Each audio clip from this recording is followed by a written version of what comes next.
সম্মানিত দেশবাসী, আপনারা দেখতেছেন জগন্নাথ বিশ্ববিদ্যালয়ের ছাত্রনেতা মেধাবী ছাত্রনেতা জবি আজ কোথায়? পুলিশের হেফাজতে আছে। বাকশালীরা জবিকে আজকে বলতেছে নাকি ওইখানে পাওয়া যাচ্ছে না। তাহলে কি জবিকেও কি তারা হজম করে ফেলছে? বাকশালীরা এভাবে মানুষকে হত্যা করে, বাকশালী সন্ত্রাসী ডিজিটাল পুলিশ। তাহলে তার প্রতি উত্তরে দেশবাসী কি করবে এটা আপনারা ভালো করে জানেন। এখন দেশবাসী দেওয়ালে ঠিক পিঠ থেকে গেছে, কিন্তু আজকে সম্পূর্ণ একযোগে এক লাইনে এক সারিতে বাংলাদেশে টেকনাফ থেকে তেতুলিয়া পর্যন্ত সম্পূর্ণ বাংলাদেশে এক হয়ে বাকশালীদের বিরুদ্ধে রুখে দাঁড়াচ্ছে।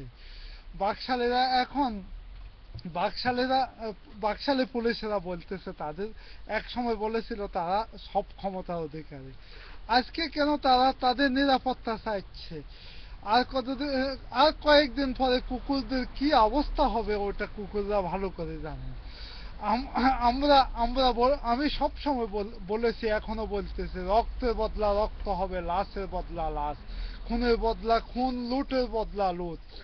আমরা আমরা জবির মতো অনেক ছাত্রনেতাকে, অনেক মেধাবী এই বাকশালীরা বাংলাদেশ থেকে প্রতিটা মেধাবী ছাত্রনেতা এবং দেশের প্রতিটা মাথাকে নষ্ট করে দিয়েছে।